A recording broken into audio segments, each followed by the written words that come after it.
नमस्कार। न्यूज 24 के इस खास मंच कुंभ मंथन पर एक बार फिर से आपका स्वागत है। और अब कुंभ मंथन पर सुबह से लगातार जो हमने चर्चा का सिलसिला शुरू किया है, मंथन का सिलसिला शुरू किया है, वो अब इस स्टेज पर आ गया है जहां हमारे साथ खुद देश के संस्कृति मंत्री डॉक्टर महेश शर्मा आ गए हैं, जिनका कुंभ के इस आयोजन में, इस बार के आयोजन में बहुत बड़ा योगदान है। जोरदार तालियां एक बार डॉक्टर महेश शर्मा के लिए। इनको कौन नहीं जानता, वैसे पेशे से सर्जन हैं, डॉक्टर हैं, लेकिन राजनीति में आने के बाद पिछले 4-5 साल से लगातार चौके छक्के लगा रहे हैं। डॉक्टर महेश शर्मा, शुरुआत में कुंभ से करूंगा, उसके बाद राजनीति की भी थोड़ी बातें करेंगे। आप अभी सीधे वहीं से आ रहे हैं, कुंभ से आ रहे हैं, प्रयागराज से। जी, इस बार का कुंभ किस मायने में अलग है पिछले जो अभी तक हुए हैं कुंभ उनसे? ये सौभाग्य है कि आज मैं कुंभ दर्शन से प्रयागराज संगम नगरी से चलकर सीधे एयरपोर्ट से यहीं आ रहा हूं। आज सवेरे माननीय मुख्यमंत्री जी को भी यहां पर रहना था, लेकिन व्यवस्थाओं के कारण मुख्यमंत्री जी, राज्यपाल महोदय और मुझे आज कुंभ नगरी की कुछ व्यवस्थाओं का उद्घाटन आज हुआ और उसकी औपचारिक एक शुरुआत हुई। और व्यवस्थाओं से लेकर आस्थाओं के इस संगम को देखने का स्वयं मौका मिला। इस बार का कुंभ दिव्य और भव्य जिसकी कल्पना हमारे प्रधानमंत्री जी ने की है कि इस बार का कुंभ कुछ अलग हो, इस सोच के साथ जब 2017 में कुंभ को मानवता के लिए अमूर्त सांस्कृतिक धरोहर की पहचान यूनेस्को ने दी, दक्षिण कोरिया में हुए उनके 12वें सत्र में उन्होंने इसकी मान्यता दी, तभी से प्रधानमंत्री जी का यह सपना था कि देश नहीं विश्व के लोग भी जाने कि भारत की इस अलौकिक धरोहर को विश्व के लोग सिर्फ वहां जाकर गंगा में एक डुबकी लगाने तक ना ले जाएं, बल्कि जब वो वहां से जाएं तो कुछ लेकर जाएं। और वो लेकर जाने का जो सोच थी कि भारत जो हर 150 किलोमीटर पर यहाँ की धर्म बदल जाता है, जाति बदल जाती है, भाषाएं बदल जाती हैं, खान पान बदल जाते हैं, पहनावा बदल जाता है, आखिरकार ऐसी कौन सी ताकत है जो 130 करोड़ भारतवासियों को एक सूत्र में बांधे हुए? वह ताकत है हमारी घनी संस्कृति, रिच हेरिटेज एंड कल्चर। इस बार के कुंभ में जहां आध्यात्मिक चेतना के साथ साथ सांस्कृतिक परंपराओं का भी दिव्य दर्शन इस बार के कुंभ में होगा, और व्यवस्थाओं को मैं आज स्वयं अपनी आंखों से देखकर आया हूं। हालांकि प्रयागराज को एक स्मार्ट सिटी घोषित कर दिया गया है, लेकिन उनसे इतर मैं समझता हूं इस बार की व्यवस्थाएं, जो लोगों ने पहले कुंभों में गए हैं वो इस बार की व्यवस्थाएं देखकर दांतों तले अंगुली दबा लेंगे। सुरक्षा से लेकर, सफाई से लेकर, भारत की संस्कृति के दर्शन से लेकर 1500 कलाकार देश के कोने कोने से संस्कृति मंत्रालय के तहत 7 जोनल कल्चर आते हैं, जिसमें पूरा देश के 29 राज्य और यूटी बंटे हुए हैं। वहां से की कलाकारों की एक झलक। और रोजाना अगले 52 दिन तक लगातार 4 पंडाल बनाए गए हैं, अलग अलग क्षमता के। 10,000 की क्षमता का भी एक पंडाल है, 2,000 का भी है, जिनके अंदर लगातार ये सांस्कृतिक, धार्मिक, साहित्यिक आयोजन होते रहेंगे, जिसमें भारत की एक झलक देश ही नहीं विश्व के लोगों को देखने को मिलेगी। और अब तो मीडिया, इलेक्ट्रॉनिक्स मीडिया का जमाना है, यूट्यूब का जमाना है। हो सकता है पहले वाले कुंभ वाले लोग, कुछ लोग तो गए तो पता चला लौटकर अपनी जवानी भी नहीं बता पाए कि हमने क्या देखा और क्या नहीं देखा, लेकिन अब तो सेकंडों के अंदर हम लोग दिव्य दर्शन भी कर पाते हैं। लेकिन मैं इतना जरूर कहना चाहूंगा कि जो लोग दर्शन कर लेंगे इस बार के कुंभ के, वो तो इसकी अलौकिकता का वर्णन करेंगे ही करेंगे, लेकिन जो किसी कारण से नहीं दर्शन कर पाएंगे और टीवी चैनल और उसके माध्यम से अगर वो देखेंगे तो वो जरूर कुछ मिस करेंगे। वो कहेंगे कि हमने इस बार का कुंभ क्यों नहीं देखा, क्यों दर्शन नहीं किए, क्यों मां गंगा का स्पर्श से हम चूक गए, संतों महापुरुषों के दर्शन करने से हम चूक गए। और वास्तव में जहां स्पिरिचुअलिटी होगी, जहां आध्यात्म होगा, वहां आधुनिकता का भी एक अच्छा चित्रण वहां पर होगा। आज हम उस टावर में गए, जिस टावर से वहां की ट्रैफिक व्यवस्था और सिक्योरिटी कंट्रोल हो रही थी। उस टावर में किसी भी विश्व स्तरीय, वहां करीबन 100-150 के करीबन कर्मी वहां पर बैठे हुए थे, पुलिसकर्मी भी थे, जो ट्रैफिक व्यवस्थाओं को मॉनिटर कर रहे थे, डायरेक्शंस दे रहे थे और किसी भी स्थिति से निमटने के लिए वो तैयार थे। जब शहर में, उस प्रयागराज शहर में किसी भी रास्ते से, चाहे वो हवाई जहाज के रास्ते से हो, चाहे रेल के माध्यम से, सड़क माध्यम से आएगा, तो उसकी गाड़ी किस मार्ग से जाएगी, वो गाड़ी कहां पार्क होगी, उससे निकलने वाले लोग कहां रहेंगे, कहां कहां जाएंगे, उनको पूरे मेला क्षेत्र का, जो 9 जोन में बांटा गया है, उस पूरे मेला क्षेत्र का विवरण कहां से मिलेगा और कहां उन्हें संस्कृति की झलक मिलेगी, कहां अध्यात्म की झलक मिलेगी, कहां उन्हें गंगा दर्शन करना है, कहां गंगा स्पर्श करनी है, और किसी भी परिस्थिति से निमटने के लिए सब कुछ व्यवस्थाएं आज वहां हमने देखी हैं। और इस बार एक बहुत बड़ी चीज सरकार ने और की है। एक बहुत बड़ी कल्पना थी देशवासियों की।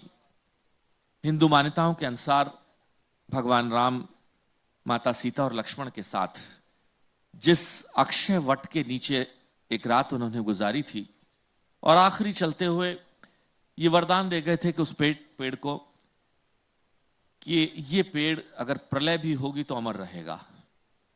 पहली बार 70 साल की आजादी में, अंग्रेजों के जमाने में उस वट को एक किले में बंद कर दिया गया था और आर्मी का डिपो बना दिया गया था, लेकिन प्रधानमंत्री जी के और मुख्यमंत्री जी के विशेष प्रयासों से और रक्षा मंत्री जी के विशेष मार्गदर्शन में इस बार वह अक्षय वट आम जनता के दर्शन के लिए खुल गया है, जहां लोगों की मान्यताओं को, लोगों की भावनाओं को सम्मान देने का एक प्रयास किया गया है।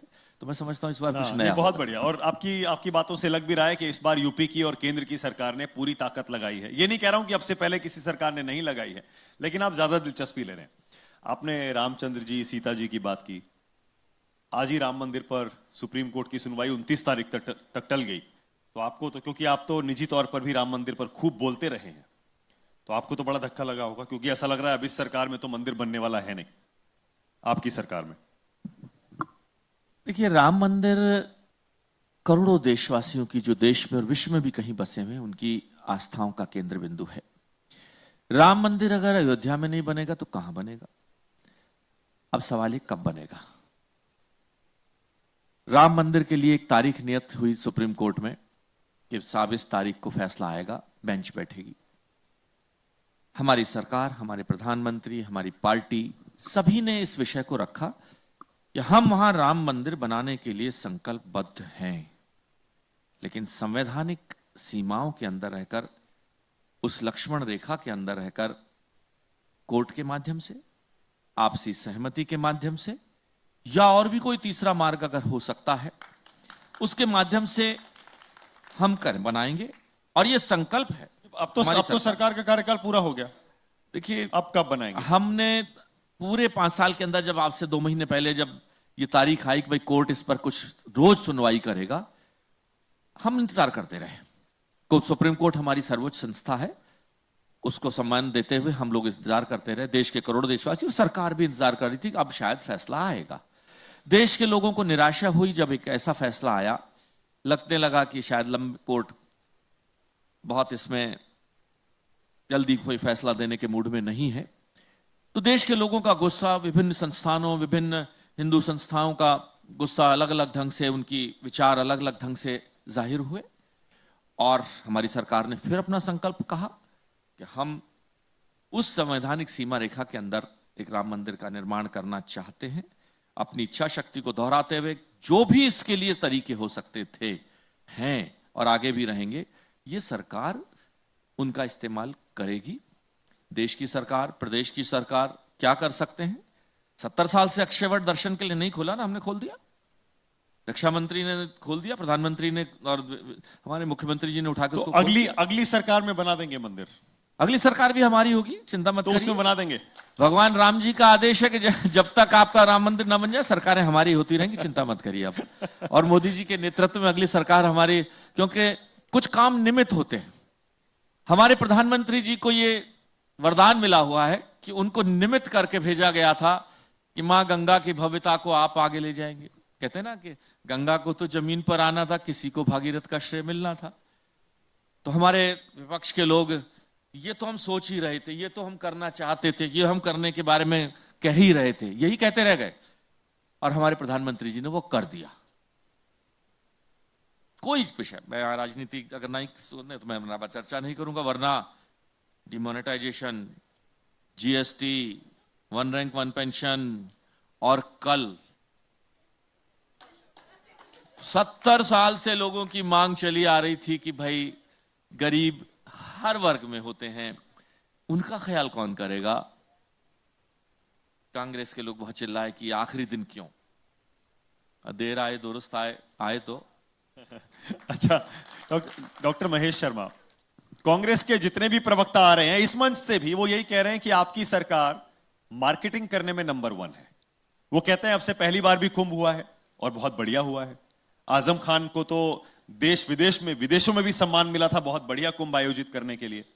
इस बार लेकिन आपकी सरकार इसे ऐसे मार्केटिंग कर रही है जैसे अब से पहले इस तरह का कुंभ नहीं हुआ। देखिए, इस बार का कुंभ अलग होगा, और मैं नहीं चाहता कि ये मेरे चश्मे से आप देखें, या मैं चाहता हूं आपके मीडिया के चश्मे से देखें, जो देश के लोग अभी वहां पहुंचे हैं उनके चश्मे से देखें आप, या जो लोग जाएंगे उनके चश्मे से देखें आप। मेरे देश की सांस्कृतिक धरोहर को विश्व के सामने अच्छे ढंग से दिखाना, परोसना सरकार का मेरा धर्म है, फर्ज है। अगर मैं इस धर्म में, फर्ज में फेल होता हूं तो ये मेरी नाकामी है। तो इसे आप मार्केटिंग कहें तो ये आपकी सोच है। ये मार्केटिंग शब्द मैं समझता हूं हल्का शब्द है। अपनी सांस्कृतिक विरासत को पूरे विश्व के सामने दिखाना हमारा फर्ज और धर्म है। सपेरों का देश मानते रहे आज तक इस देश वाले, विश्व के लोग। आज अगर हम ईमानदारी से पूछें तो 70 साल तक ये इमेज बनी रही इस देश की कि ये सपेरों का देश है। विश्व के लोगों के सामने हमारा चित्रण अलग ढंग से होता था। प्रधानमंत्री हमारे जाते थे, कब लौट कर वापस आ जाते थे पता भी नहीं चलता था। आज हमारा प्रधानमंत्री खनक ठनक से जाता है, हनक से जाता है, और देश के लोगों का सीना चौड़ा हो जाता है जब वो अपने प्रधानमंत्री के बराबर में विश्व पटल पर, मंच पर अमेरिका के राष्ट्रपति को देखते हैं, ट्रंप को देखते हैं, कहीं शी पिंग को देखते हैं, कहीं जापान के शिंजो एबे को देखते हैं, बराबरी के पर धरातल पर खड़ा देखते हैं, तो देशवासियों का सीना गौरव से ऊंचा हो जाता है। और मुझे भी 4.5 साल इन प्रधानमंत्री के साथ काम करने का मौका मिला। वास्तव के अंदर भारत, भारतीयता और भारत के लोगों का सम्मान जितना इस 4 साल में, 4.5 साल में बढ़ा है, उतना पहले नहीं बढ़ा। और मैं सच बताऊं, जब मैं पेशे से डॉक्टर हूं, तो जब प्रधानमंत्री जी ने मुझे कहा कि तुम्हें मंत्री पद में लिया जाता, तो मैंने उनका धन्यवाद दिया। तो मुझे एक स्लिप मिली कि आपको 3 मंत्रालय दिए जाते हैं। तो पेशे से पहली बार का सांसद था, डॉक्टर था, तो मैं समझा शायद पर्ची में निकले डॉक्टर है तो चिकित्सा निकलेगा। तो वहां निकला पर्यटन, संस्कृति, स्वतंत्र प्रभार और नागरिक उड्डयन। वाकई स्वतंत्र प्रभार पहली बार के एमपी को बहुत बड़ी बात होती है। पूरा मंत्रालय दे देना, और वो भी ऐसा मंत्रालय जो आपकी पार्टी और संघ की विचारधारा के इतना करीब हो। देखिए, ये सच है कि संस्कृति मंत्रालय मेरे दिल के भी करीब था, और मैं इसमें कंठ तक डूबा हुआ था, इसमें कोई दो राय नहीं है। फिर मैंने पूछा कि, मैंने कहा भाई मुझे ये तीनों मंत्रालय क्या सोच कर दिए गए हैं? तो बड़ा अच्छा जवाब मिला। जवाब था कि भारत की घनी संस्कृति, rich heritage and culture of India को पर्यटन के माध्यम से उड्डयन के पंख लगाकर किस तरह विश्व के कोने कोने में पहुंचाएं, ये तीनों मंत्रालय इसलिए दिए गए और हम उसमें कामयाब भी हुए। भारत की छवि आज विश्व के लोगों में बदल गई है। आज चाहे निवेश की बात हो, चाहे राष्ट्र सम्मान की बात हो, चाहे हमारी विधा योग को 167 देशों ने मान्यता दी हो, या भारत के स्पिरिचुअलिटी की बात हो, आज पूरा विश्व ललचाई नजरों से हमारी तरफ देख रहा है कि भारत विश्व गुरु बनकर पूरे विश्व का मार्गदर्शन करेगा, ऐसी अपेक्षाओं के साथ। लेकिन देश के अंदर कुछ लोग, डॉक्टर महेश शर्मा कहते हैं कि संस्कृति के नाम पर देश में गुंडागर्दी शुरू हो गई है, असहिष्णुता इतनी बढ़ गई है कि एक गाय की जान को इंसान की जान से बड़ा बना दिया गया है, इंसान को मारा जा रहा है खुलेआम। नसीरुद्दीन शाह कहते हैं डर लगता है, पता नहीं हमारे बच्चों का क्या होगा। संस्कृति से जुड़ा सवाल है, मैंने इसीलिए पूछा आपसे। देखिए, गाय हत्या और इंसान की हत्या, कभी भी हमारी सरकार, प्रधानमंत्री ने कभी यह नहीं कहा कि गौपालक, गौ सेवक कभी भी किस माध्यम से किसी भी इंसान की हत्या करें। इसको किसी ने समर्थन नहीं किया, ना हमारी पार्टी ने, ना हमारी सरकार ने, ना हमारे संघ ने, किसी ने समर्थन नहीं किया। हाँ, नसीरुद्दीन शाह जी से मुझे निराशा जरूर हुई है। वो एक कलाकार हैं और इसी भारत की माटी ने उनको राष्ट्रीय दर्जा दिया है, अंतर्राष्ट्रीय पहचान दी है। और अगर वो ये कहें, मैं समझता हूं पूरे विश्व में मुस्लिम बंधु हमारे जितने सुरक्षित, जितने सम्मानित इस देश में हैं, शायद विश्व में कहीं नहीं होंगे। बराबर का देश पाकिस्तान, जो अपने आप को मुस्लिम देश कहता है, आज वहां क्या स्थिति है मुसलमानों की और क्या स्थिति है दूसरे धर्म के लोग, हिंदुओं की, ये पूरा विश्व जानता है। आतंकवाद की नर्सरी बन चुका है वो देश। और मैं नसीरुद्दीन शाह जी के नाम से राजनीतिक लोग कहें, मुझे कोई शिकायत नहीं है। वो उनको राजनीति की दुकान अपनी चलानी है, उन्हें कहना नहीं चाहिए। लेकिन नसीरुद्दीन शाह जी जो मेरे मंत्रालय की प्रोडक्ट हैं, नेशनल स्कूल ऑफ ड्रामा के प्रोडक्ट रहे, राष्ट्रीय सम्मान उनको मिला है, वो अगर ये कहें कि उनके बच्चे अगर यहाँ सुरक्षित नहीं है, तो मैं क्यों कह रहे हैं? मुझे आपने जानने की कोशिश की? नहीं, तो उनका जवाब मेरे ख्याल से शायद उन्हें ग्लानि भाव महसूस हुआ और उन्होंने शायद अपनी बात को पलटा कुछ कौन सा भाव महसूस हुआ? क्या कहा? क्यों उन्हें आत्मग्लानि हुई, मुझे लग रहा है कहने के बाद। अच्छा, ग्लानि। मुझे वो कहने के शायद मैं किसी पता नहीं किस प्रेरणा से, अच्छा, मैंने सुना गांधी भाव, ग्लानि भाव। अच्छा ग्लानि कहा आपने, मुझे लगा शायद आपने राहुल गांधी से जोड़ दिया। उन्होंने महसूस कर लिया शायद। और मैं तो चाहूंगा कि वो जिस कलाकार, मैं समझता हूं कलाकार का कोई धर्म और जाति नहीं होती, ना कलाकार होता है। हमारे यहाँ कहते हैं कि जो मन से काम करे वह कलाकार होता है, जो दिमाग से काम करे वो वैज्ञानिक होता है, और जो हाथ से मजदूर काम करे उसे मजदूर कहते हैं। तो कलाकार का तो एक, और जो आपके राजनीतिक विरोधी कहते हैं कि गाय के नाम पर हिंसा करने वालों को आपकी सरकार के मंत्री सम्मानित करते हैं, खुलेआम समर्थन देते हैं। कभी उनका समर्थन नहीं किया। कभी भी हमने गाय के नाम पर अगर किसी ने कोई हिंसा की है, गाय भी हमारा मैं समझता हूं ये देश की संस्कृति है कि हम पशु को भी पूजा करते हैं, मां गंगा को भी पूजा करते हैं, जमुना की पूजा भी करते हैं, तुलसी की पूजा भी करते हैं, पेड़ की पीपल के पेड़ की भी पूजा करते हैं। ये भारतीय है। जहां भूमि पूजन करते हैं, देखिए हमारे पंडित बैठे हैं यहां पर, जहां भूमि पूजन करते हैं, वर्ल्ड में इसे कहते हैं अर्थ ब्रेकिंग सेरेमनी। हम भूमि पूजन कर अपने देवी देवताओं का आह्वान करते हैं और क्षमा मांगते हैं उन पशुओं से, पक्षियों से, कीटों से, जिनके घरौंदे को उजाड़ कर हम वहां घर भी आप बनाने जाएंगे, बिल्डिंग बन, उनसे क्षमा मांगते हैं। वो तो उदाहरण देते हैं। ये भारत की संस्कृति है। आपके विरोधी, सियासी विरोधी उदाहरण देते हैं, कहते जयंत सिन्हा माला पहनाने लगते हैं, जो गाय के नाम पर इंसान की हत्या करके जेल से छूटे हैं, कन्विक्टेड लोग। देखिए, आपका भी नाम ले लेते हैं। जयंत सिन्हा जी ने इस पर अपना दे दिया था और आपका भी नाम लेते हैं। मैंने तो जो किया अपनी आत्मा की आवाज से सच किया, और मैंने उसमें किसी पर भी ना क्षमा याचना की, ना अपने शब्द बदले, ना मैंने ये कहा कि मीडिया ने गलत परोसा है। मैंने जो भी आज तक अपने 4.5 साल के राजनीतिक जीवन, हाँ, कॉमा फुल स्टॉप को अगर आप ना लें, कॉमा फुल स्टॉप की मिस्टेक कोई दुनिया में कभी भी कोई कर सकता है, लेकिन मैंने जो भी कहा, मैंने उसके लिए क्षमा याचना नहीं की। मैंने अपने शब्दों में यह नहीं कहा कि मीडिया ने गलत ढंग से पेश किया है, ये वो या कहते हैं कि आपने अखलाक के हत्याकांड में जो आरोपी थे उनको तिरंगा पहनाया, उनको सपोर्ट किया, तो उससे संदेश ये जाता है कि केंद्र सरकार भी गाय के नाम पर हत्या करने वालों का साथ देती है। अखलाक मेरे कॉन्स्टिट्यूंसी का रहने वाला है जी। एक घटना हुई, अखलाक की मृत्यु हुई, उसे लोग कहना चाहते थे कि हत्या हुई है। मैंने कहा ये मेरा काम नहीं कि हत्या की मृत्यु, ये पुलिस का काम है। पुलिस किसकी थी, सरकार किसकी थी उस वक्त प्रदेश में? समाजवादी पार्टी। समाजवादी की। तो ये समाजवादी वाले बताते कि भैया हत्या हुई कि क्या हुआ, साजिश थी। तो साजिश थी तो आपने क्यों नहीं साजिश को पहले पकड़ा? इंटेलिजेंस तो आपके हाथ में थी, अब हत्या हो गई। उसका दूसरा भाई जो घायल हुआ उसको मेरे कैलाश अस्पताल में लाया गया अकेला, उसके साथ कोई नहीं था। एक डॉक्टर को देना पड़ता है ऑपरेशन से पहले। मैंने रात को उसकी गवाही दी कि मैं जिम्मेदारी लेता हूं इसको, बिना एक पैसा जमा कराए उसका इलाज दिया। 25 दिन तक वो मेरे अस्पताल में भर्ती रहा और वापस जाते हुए धन्यवाद की चिट्ठी लिख कर गया। आजम खान जी पहुंचे थे वहां एम्बुलेंस लेकर कि ये तो आरएसएस वाले का अस्पताल है, तुम्हें मार देंगे, यहां से चलो हम तुम्हें दूसरे अस्पताल ले चलते हैं। अच्छा, इस पर रिसर्च करिए। आपको सही बातों पर रिसर्च नहीं करते, आप दूसरी चीजों पर रिसर्च करते हैं। और ये तिरंगे वाली बात भी झूठ है क्या? मैं तो आपको बता रहा हूं आपसे, और आपके सामने गवाही रिकॉर्ड कर रहे हैं हम मेरी बात को। हाँ। और उसके बाद वो 22 दिन तक मेरे यहां रहा, उनकी एम्बुलेंस खड़ी रही वहां, और उसके भाई ने मना कर दिया कि साहब मेरा यहां बहुत अच्छा इलाज हो रहा है। मुझे खुशी होकर वो सकुशल अपने घर से फूल हमने देकर उसको विदा किया।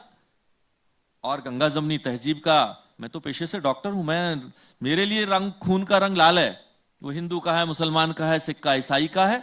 इस बात को आप मीडिया के लोगों ने कभी नहीं दिखाया। तो मैं चाहूंगा कि सकारात्मक सोच के साथ कुछ हम ऐसा भी करें। बिल्कुल बिल्कुल बिल्कुल। अच्छा, एक चीज और, बस आखिरी सवाल, क्योंकि आपने कुंभ के बारे में जो कुछ आपकी सरकार ने, आपके मंत्रालय ने, उत्तर प्रदेश की सरकार ने किया है, आपने काफी विस्तार से बताया। और आप कह रहे हैं इस बार का कुंभ न सिर्फ देश बल्कि पूरी दुनिया याद रखेगी। उसका हम सबको इंतजार है 50 दिन, क्योंकि ये पूरा कुंभ इस बार चलने वाला है। उत्तर प्रदेश की राजनीति में क्योंकि आपकी अहम भूमिका रहती है, एसपी बीएसपी का गठबंधन हो गया ऑलमोस्ट, बस अनाउंसमेंट बाकी है। अखिलेश जी के यहां छापे पड़ गए, मतलब उनके यहां नहीं, उनकी सरकार के एक घोटाले पर आरोप यह लग रहा है कि आप बौखला गए। एसपी बीएसपी के सामने आप टिक नहीं पाएंगे, उनके गठबंधन के सामने, इसीलिए ये छापे पड़वाए गए। देखिए, मैं आपसे सवाल पूछता हूं, जो ये लोग प्रश्न उठा रहे हैं, हमें बौखलाने की जरूरत क्या है और क्यों है? सांप छछुंदर नेवला भूली नहीं है मायावती जी, मैं जानता हूं उनको। अब तो गठबंधन हो गया। मैं जानता हूं उनको, गेस्ट हाउस कांड। और मिलन होता है विचारधाराओं का, मौका परस्तों का मिलन लंबा नहीं चलता। जो जज्बाती रिश्तों को तराजू में तोलते हैं वो मोल भाव करते हैं कि किसका फायदा कितना नुकसान। तो ऐसे लोगों पर मैं कहता हूं हो गया, आपकी बात मान लेता हूं, और घोषणा कल ही हो जाएगी, हो सकता है आज ही शाम तक हो जाए। हमारे राष्ट्रीय अध्यक्ष जी का मार्गदर्शन सुनिए। अभी चुनाव हुआ कैराना में, एक सांसद की मृत्यु हुई, उसकी जगह चुनाव हुआ, सब मिल गए, पूरे देश भर के जितने लोग थे, जितने सब लोगों ने मिलकर चुनाव लड़ा, हमें 46% वोट मिले। वो चुनाव एक सांसद की मृत्यु से हुआ एक खाली सीट थी। वो चुनाव देश के प्रधानमंत्री का चुनाव नहीं था। सबको पता था कि इस चुनाव में कोई हारे कोई जीते, ना सरकार गिरनी, ना घटनी, ना बढ़नी, ना कुछ नहीं होना है। तब हमें 46% वोट मिले। हम अपना 51% वोट की कहानी कर रहे हैं। 51%? उसके बाद ये 40% विषमतम परिस्थितियों में हमें वोट मिले, जब पूरा पक्ष विपक्ष, अजीत सिंह और ये सिंह और वो सिंह सब एक हो गए, हाथी और साइकिल एक दूसरे ऊपर चल पड़े उठाकर, कोई दिक्कत नहीं। तो इसलिए जब ये स्थिति है तो हमें चिंता किस बात की? तो हम कहते हैं गठबंधन हो जाए, बहुत अच्छी बात है। आखिरकार एक बारी, हमारे राष्ट्रीय अध्यक्ष जी का कहना है कि हम चाहते हैं जो ये इस बारी हो जाए। क्या बात है, क्या बारी हो जाए। तो देखा आपने, एक बार फिर से आपने आज साक्षात देख लिया डॉक्टर महेश शर्मा, जो बेबाकी से अपनी राय रखने के लिए जाने जाते हैं, बेबाकी से कह रहे हैं 51% वोट जीतेंगे। एसपी बीएसपी आरएलडी सब एक हो भी जाएं तब भी, कांग्रेस भी। तो ये डॉक्टर महेश शर्मा के साथ इस सत्र को यहीं खत्म करना पड़ेगा। बहुत बहुत धन्यवाद आपका, क्योंकि आप Thank you. सीधे एयरपोर्ट से यहाँ नमस्कार, आए। नमस्कार, आपने बहुत- समय निकाला। So बहुत nice बहुत of you. धन्यवाद आपका My doctor pleasure. Mahesh Sharma.